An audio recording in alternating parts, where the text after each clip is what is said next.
Okay, so welcome everyone to this second day of the Space Education and Strategic Applications Conference 2023. And welcome to this session, Space in the Collective Consciousness, with Graham Matheson. Minanor Matheson, yeah. Mininar, sorry for That's that. okay. Sorry. I want to make a quick announcement. For this session, we were waiting to join also Robert Edgar, but he can make it. However, he sent a video that will be posted in room 4 at 9:40 a.m. Okay, along with the link to his paper on the subject. So if you go through your agenda, you will find him there. And it's important to tell that the video will be posted there for the full day, not just for the next 30 minutes. So find a moment in your day to watch that session, okay? And after that announcement, I leave you with this amazing session. So enjoy, and please remember you can add all your comments and questions in a button that says Q&A down here on Zoom.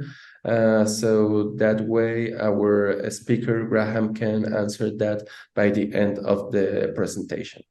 And that will be it with me. I leave you with Graham. Graham, welcome, and thank you so much for being here. Yeah, no, thank you very much as well. Let me just share my screen, make sure everything's working. Okay, can everybody see my screen? Whoops, you got a little sneak preview. Yes, yes, Yeah, yes. can everyone see that? Okay, cool. Sorry, Graham, we are in this kind of view that show us the slide and everything else. So I think maybe in the upper left side, if you click in use a slideshow, I don't know if that's Ah, yeah, that one? that's the one. Yeah, There you you are go. right. Thank you Okay. so much. Yeah. Thank you. I've just learned something new about Zoom, so thank you very much. Uh, okay, let's begin. So, thank you very much. Firstly, let me just say thank you to the organisers of this conference for inviting me. It's a real pleasure to talk to you all today. Before I begin, let me just give a little background to me. I'm researching, so I'm a PhD student at Linköping University in Sweden. I'm researching the space race as a concept, how it's been constructed over time, and how it's used in the contemporary media landscape. My research is interdisciplinary, spans the history of ideas, history of technology, science and technology studies, and media and communication studies as well. My primary theoretical lens is socio-technical imaginaries, which are used in my master's thesis and which my current PhD project is an extension of. This presentation today will look at one of the more important findings of that, representations of failure. But here, it'll be more specific to rocket launchers, and I'll use a more recent case study of the two launches of the NASA Artemis 1 test launch and the test launch of SpaceX's Starship.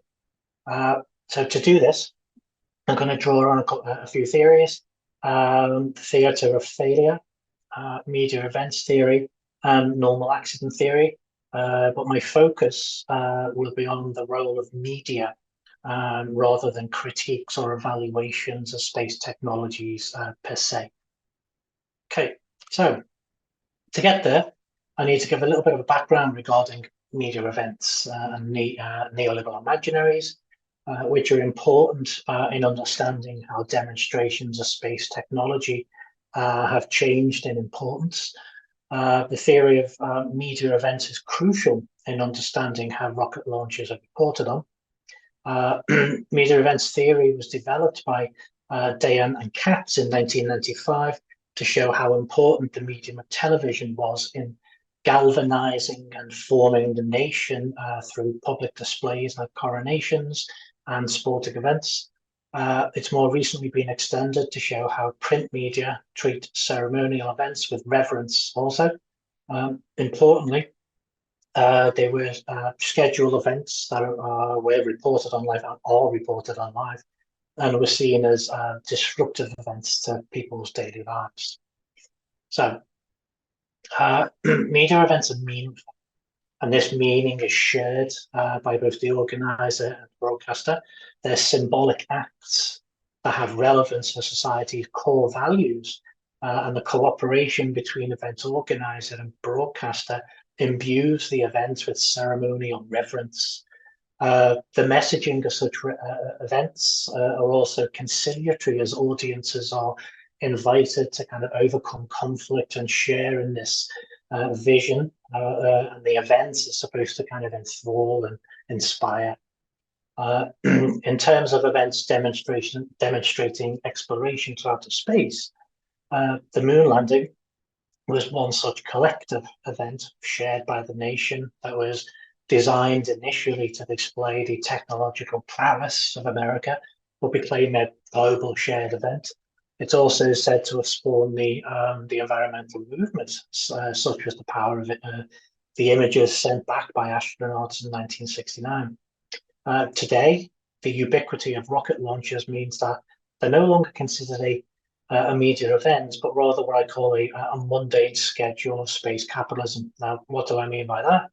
The awe-inspiring spectacle of rocket launches becomes a normal occurrence, such that media are no longer considered or no longer consider them to be events worthy of mass broadcast.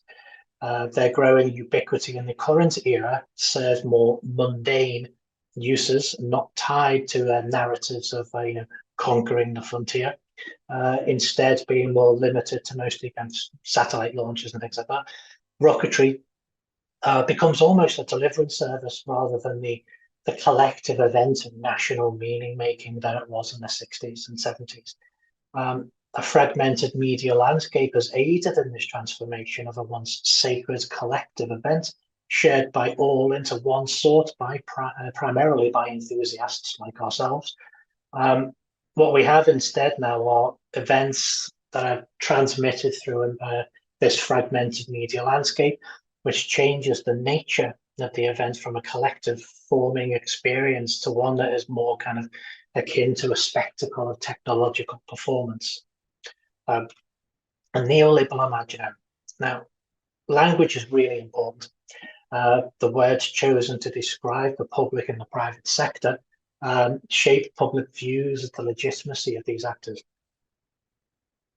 So, when failure is described as success in private sector launches, but highlighted as genuine failure for the public sector, a neoliberal imaginary is shaped. Now, what do I mean by that? Following O'Gorman, who describes the neoliberal imaginary as a discourse of transcendence that appeals to invisible, unpresentable orders as the overarching means of organizing and safeguarding society. It's mostly used to describe the impact of neoliberal reforms and the marketization of the education sector in the UK, in the European countries, rather. But the way I use it here is to describe the assumption within media reporting that the public sector is not as capable as the private sector in delivering on the promises of space travel and exploration. This emerges through specific language that denigrates the public sector and then elevates the private sector, as well as framing the public sector through narratives of failure that are not applied in the same way as the private sector. So that's the background. Theatre of failure. Now, in science and technology studies, a theatre of failure is it's a metaphor to think through how non-human actors, digital platforms and the STS literature mostly, act as a stage and props to enable the actors' social interactions to take place.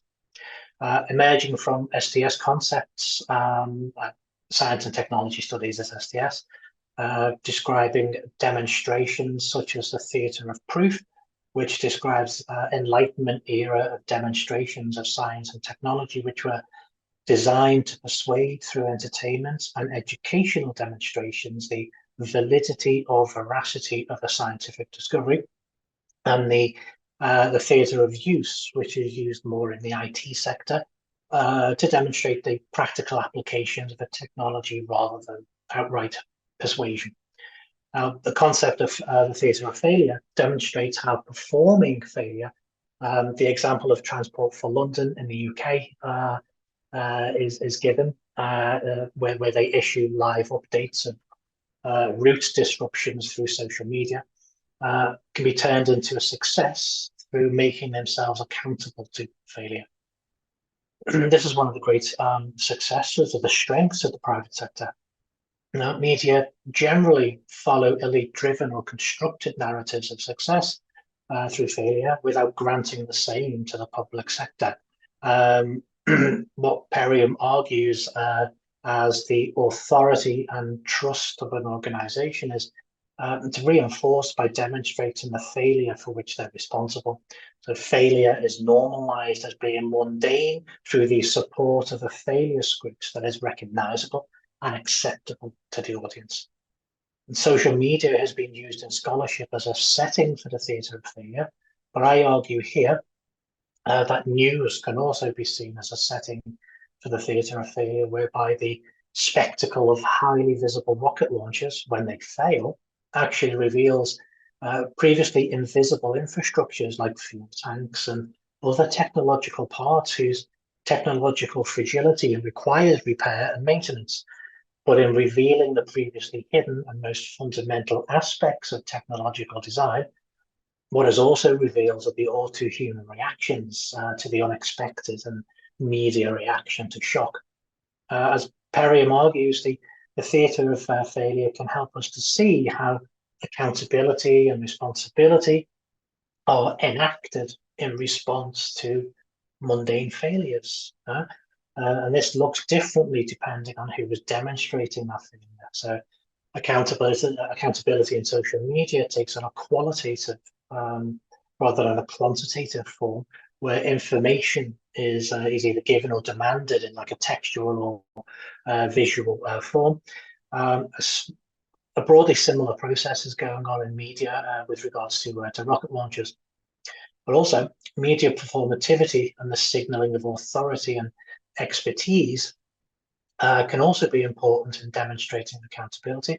For example, during the Rogers Commission hearings following the Challenger disaster in 1986, resulting in the deaths of astronauts, the renowned physicist Richard Feynman demonstrated proof that the O-ring seals were susceptible to cold temperatures through the simplicity of a scientific demonstration. Simply using a piece of rubber O-ring and a glass of iced water to show that the effect of cold on rubber, which promptly lost its resilience.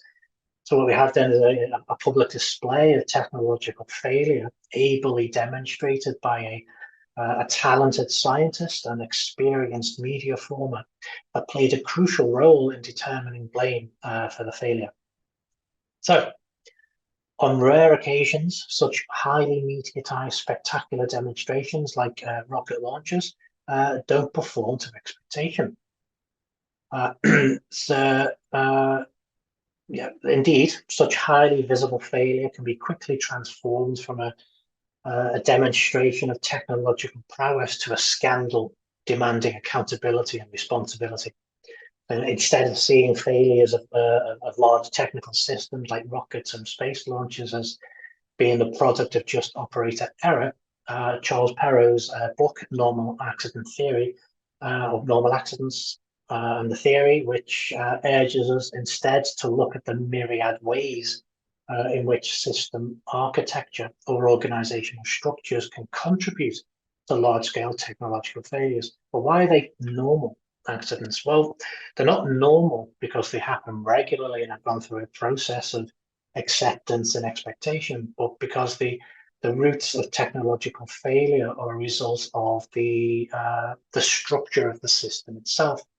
Tight coupling and increasing an interactive complexity creates the inevitability of accidents.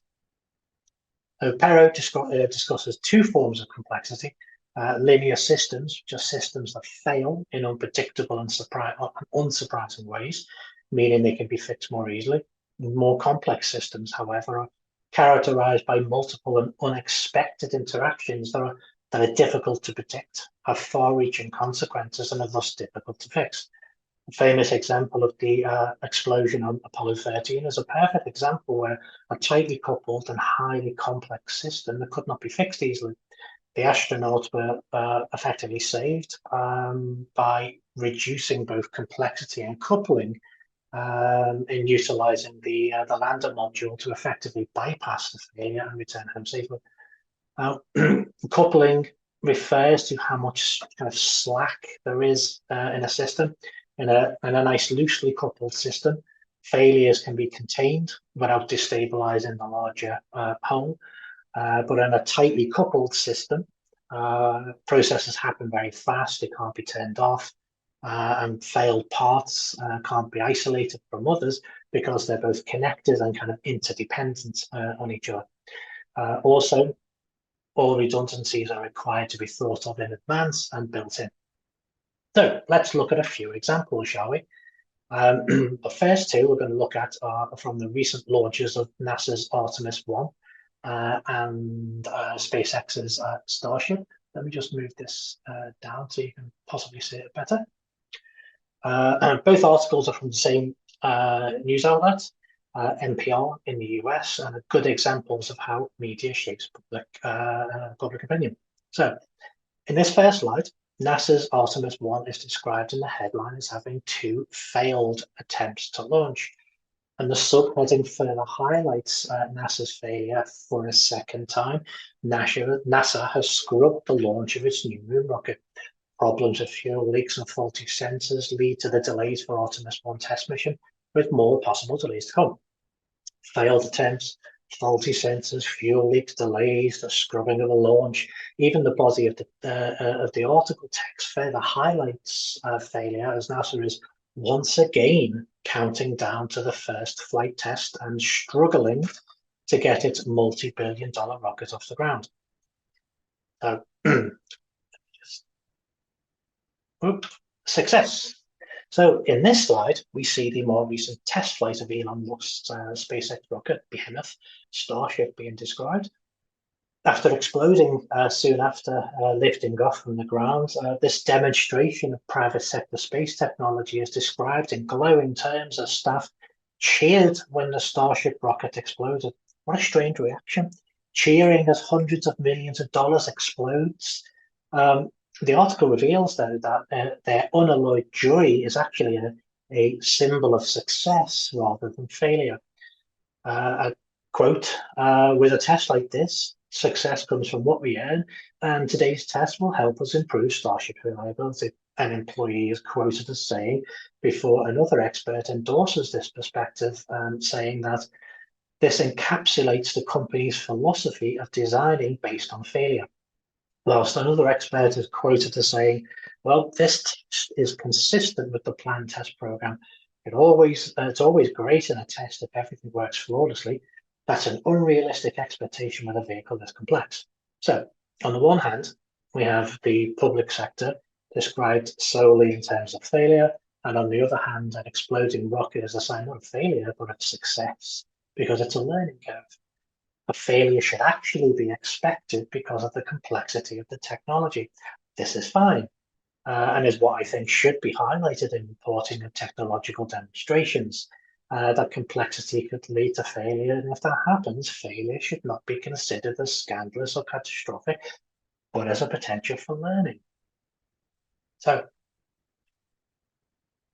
there's lots of evidence, I think, that points to this framing of neoliberal framings of failure, but we don't have time to discuss. But here's another interesting headline. This one's from Reuters. again highlighting how demonstrations of private sector failed rocket demonstrations are not failures, but they're actually a success. This is a common refrain in reporting on the private sector. But in these next two slides, reporting from CNN on NASA's Artemis 1 launch, we start with a standard reporting headline, very mundane. But early on, failures are extensively discussed in detail, with a claim that NASA decided to mask the faulty sensor, which sounds suspiciously like accusation of incompetence. But it's not until near the end of the article that we hear that actually the private sector has also had some technical issues. What they are is left to the imagination, and that NASA considers this a test flight that they want to learn something from as well. Something which was highlighted in headlines about exploding rockets in the private sector is barely acknowledged for the public sector space agency. The narrative here is framing of failure as failure first, before learning from failure in the same way SpaceX is accorded. So, accountability. Right. So to return to our heuristic of the theatre of failure, what does this tell us about accountability and responsibility? In reporting on the public sector, accountability is directed. NASA failed. This is the framing we see long before quotations from NASA representatives who try to take accountability for the failure and try to frame it as success. But in the public sector, accountability comes from outside experts who perform the work of explanation and the return. So in the private sector, accountability comes from outside experts who perform the work of explanation and the rhetorical work of turning failure into success. At no point are such framings by quoted actors questioned by reporters, but taken as signals of expert authority. So what about disruption? Well, a theorist called Gudmundsson argues that new space actors like SpaceX and Blue Origin are disruptive space companies because they're striving to reduce the cost of accessing space through innovative methods and the reuse of launches and capsules. But their sector disruption is only one piece of this shifting political economy of the space sector. As I've tried to argue here, language and framing play a very important role through the theatrical space of the media in disrupting or transforming public perceptions of capabilities and frame failure and success through a neoliberal imaginary where, as I mentioned earlier, the public sector is perceived as not as capable as the private sector in delivering on the promises of space travel and exploration.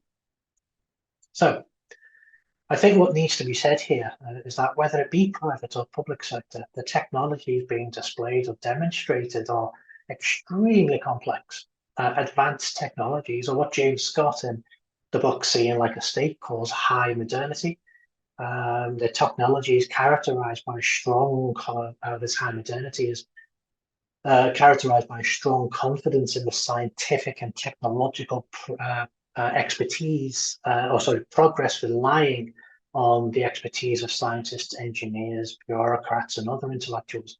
Space is hard, but one would not know that. Such is the framing in reporting. In one of the sessions yesterday, one of the speakers mentioned NASA's inability to adequately promote its own achievements to a wider audience. The speaker noted that NASA doesn't really have a remit to properly promote these achievements in the same way that other agencies like the military is able to make itself more visible, arguing that the best NASA has done is to produce a lot of books outlining histories of their achievements on websites. I think this is a concern, and it could be a factor in preventing a more general positive image of NASA within spaces of the media, such that failures would not be treated as ontological, inherent failures of the capabilities of the public sector to conduct space exploration. As Perrow has argued, normal accidents are to be expected in high risk and complex technologies, and media do a good job of reflecting this reality and framing the failures of private sector launches as opportunities for learning. But this is primarily done post facto as an exercise in explanation the disruption of the expectation of success in the event. So what is rarely communicated as a matter of course is that such technologies can be expected to fail.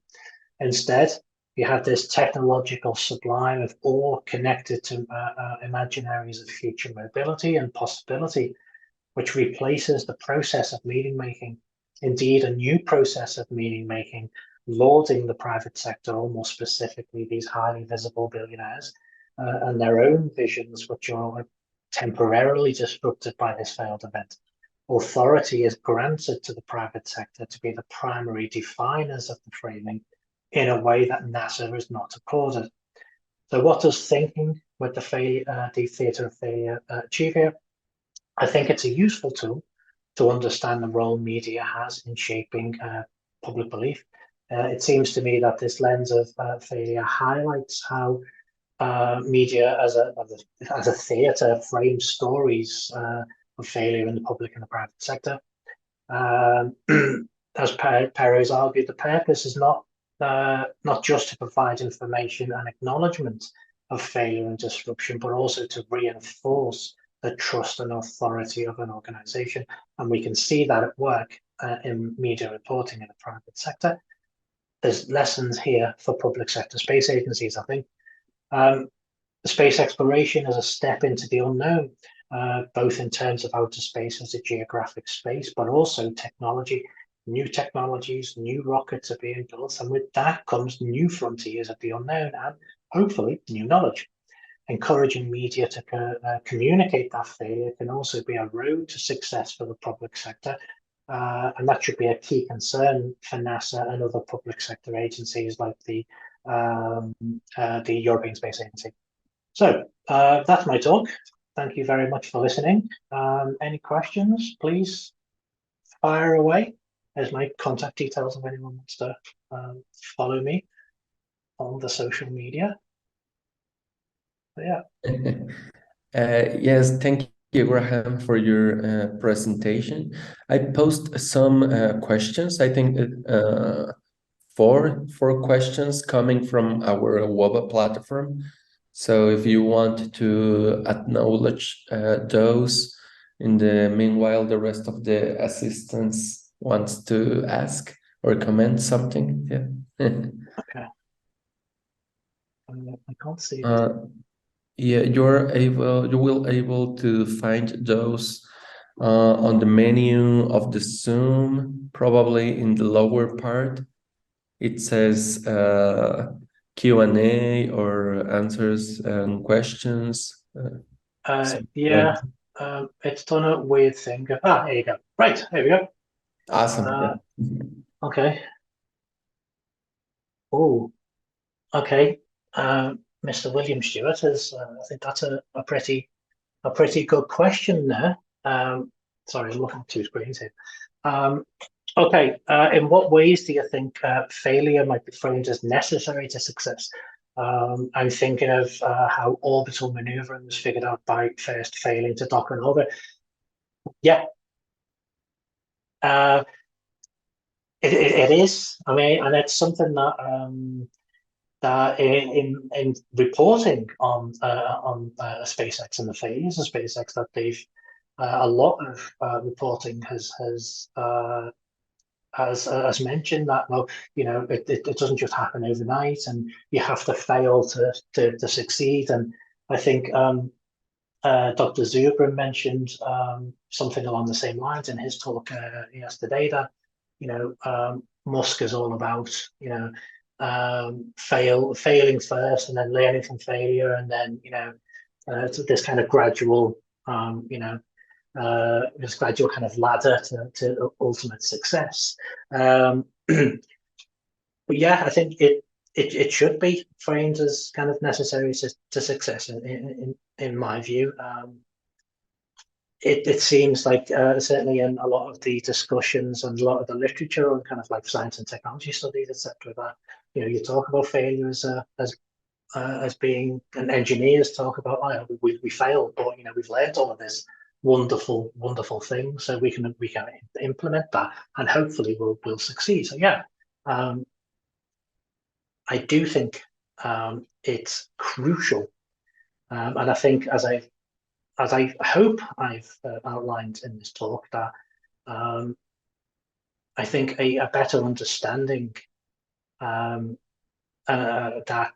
failure happens before success, and that failure is a possibility, would do so much more in promoting public sector exploration. I hope that answers your question.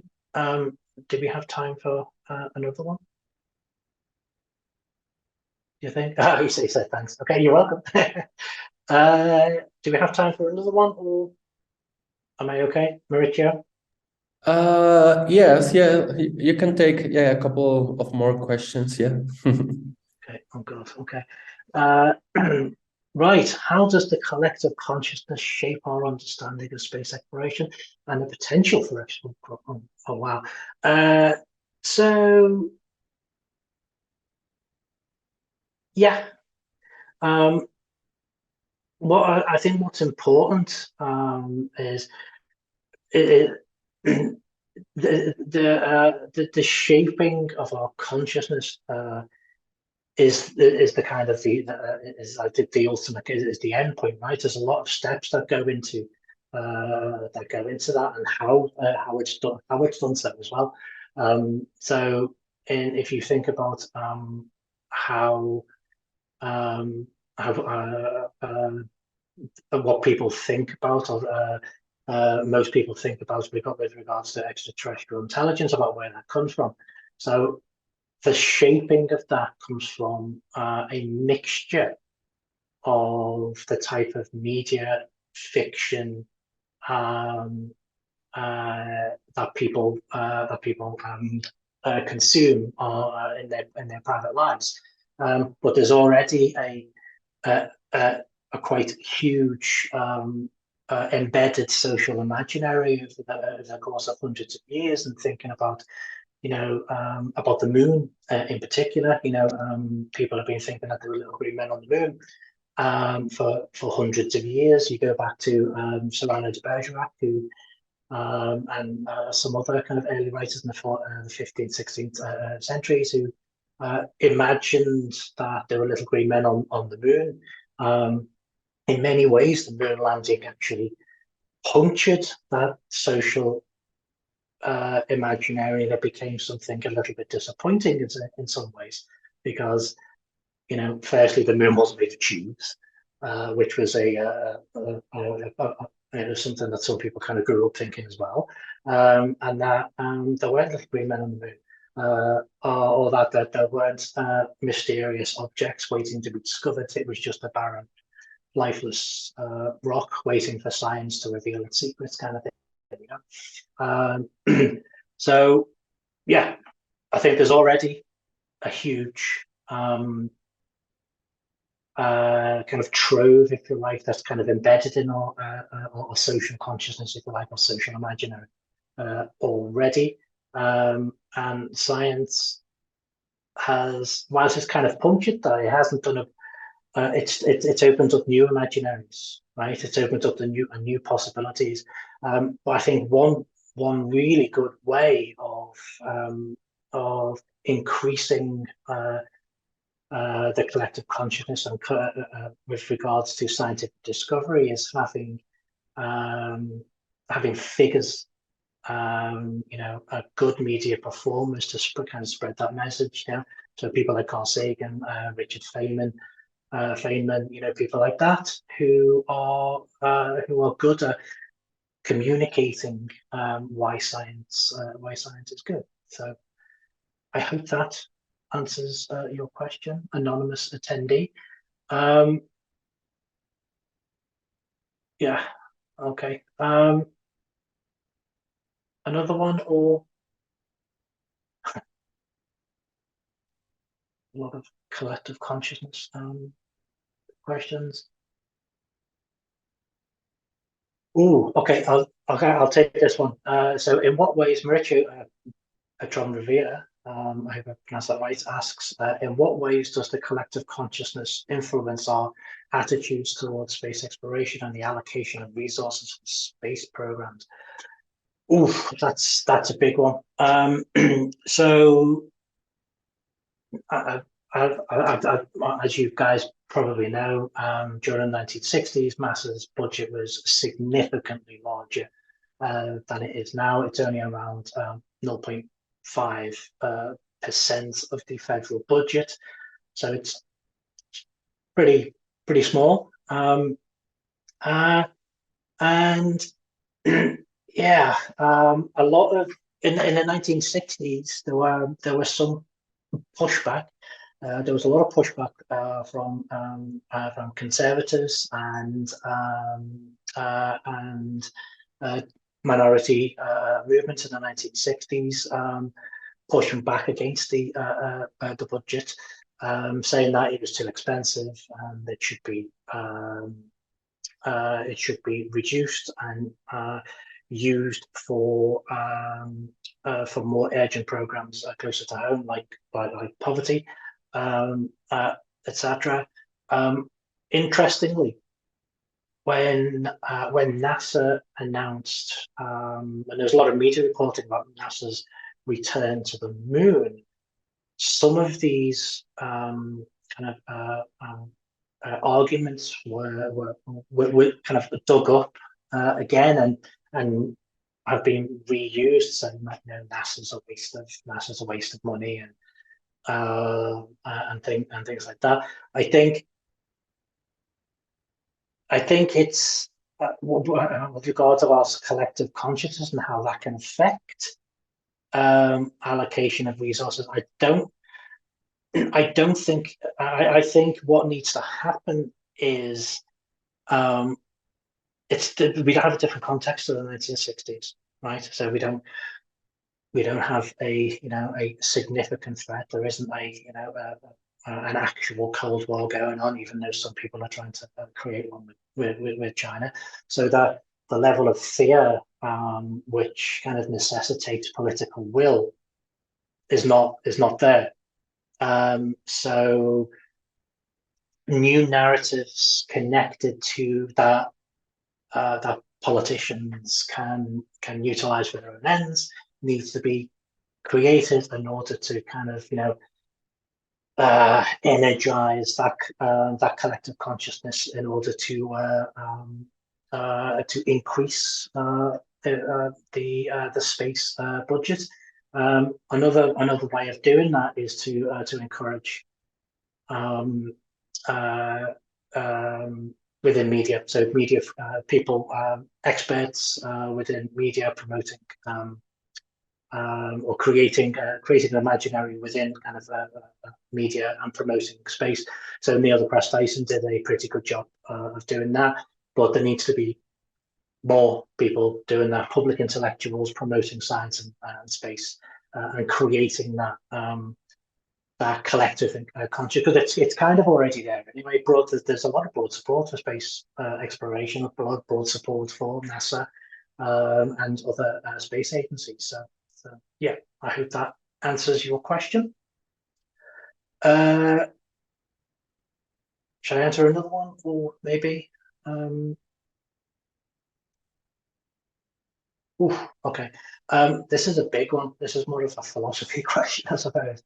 How does the collective consciousness impact our perception of space as a source of inspiration, wonder, or existential contemplation? Okay. Wow. That's a dissertation level question, that one, I think. That's a hard one to answer. It's perception of space as a source of inspiration, wonder. Well, like I say, it's kind of bubbling in the background in our social imaginaries, and it peaks at certain times. So my talk in my field is about has been about media, right? Media are central disseminators. Even though we have a fragmented media landscape now, media is still very central to helping to either create a kind of a social imaginary, or to disseminate important information across that social imaginary. So, excuse me, one of the ways that it does that is through repetition. I mean, you could go back and ask the question, would the space race in the 1960s, with this idea of taking a man to the moon, would that have been the spectacle that it was if it wasn't repeated continuously throughout media reporting, almost kind of endlessly across the whole decade? Repeating, being positive about important images for the social collective is essentially the job of media. So, if you want to create space as a resource of inspiration, wonder, and existential kind of contemplation, one of the ways to do that is to spread that through media. And I think NASA, one other way as well, and I think NASA is doing a particularly good job of doing, is inspiring the next generation. I've seen some of their programs to inspire school children, etc. I think is an excellent way of kind of embedding space as being this, inspiring, geographical realm for us to explore and to try and understand. Okay. We see we've got a few more people in. Does anyone else have a question? Perhaps, maybe, I don't know.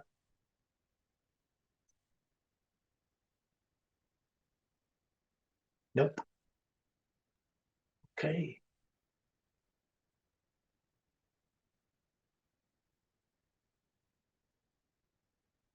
Oh, okay. I think I can take this last one here. Anonymous attendee has asked a question. What role does the collective consciousness play in shaping societal norms and ethics surrounding space exploration and colonization? That's another good question. Again, so there's some good books, some recent books by some philosophers and some physicists who are kind of trying to remind us about how space exploration has been rhetorically, both rhetorically and physically, practically being conducted so far. And that's been in terms of, I use the example of the frontier. So the frontier has a very specific, image. It's kind of key to this idea of American exceptionalism. But what it does is it kind of it blasts away the idea of America as being this land that was empty, just ready for European settlers to come in and tame. However, as we know, the historical record shows that it wasn't, that the frontier was lively and populated by people who were already there. So some people are trying to remind us that these kind of phrasings that are within our collective imaginary, this idea of colonization and conquering, settling, might not be the best way of continuing or explaining what we're going to be doing in the next phase of space travel. That maybe that there's better ways of thinking, but also trying to bring in indigenous voices and indigenous thinking about the cosmos as a whole, and what the cosmos means to them and their ways of life. But also and tied into that then is to say, okay, well, if we take that, instead of taking these ideas of conquest out with us, what we should be doing then is taking these ideas of indigenous ideas of living with the cosmos, with the land, rather than going out there to conquer. These kind of the language of war in a sense has been kind of reignited by a lot of the private sector, and when they're discussing their own imaginaries and their own visions of space exploration. I hope that answers your question. Any more? Anybody else?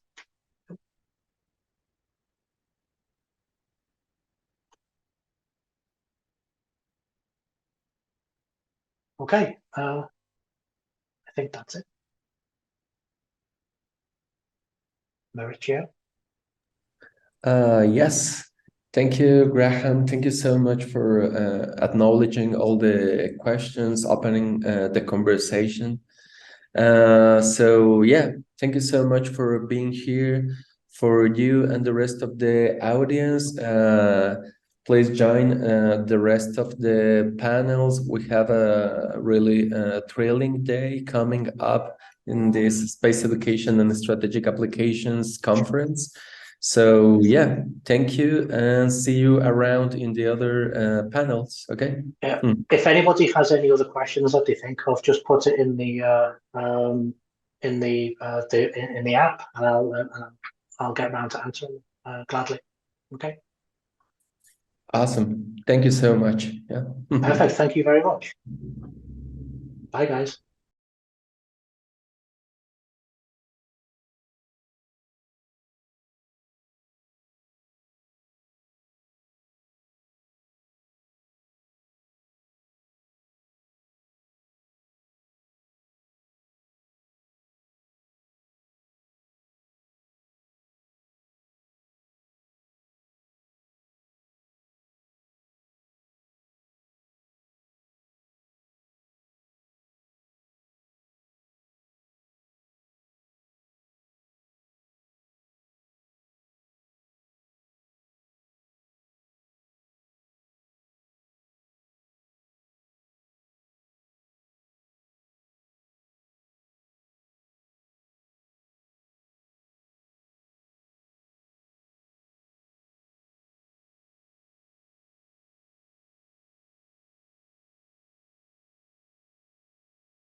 Any other thoughts or views?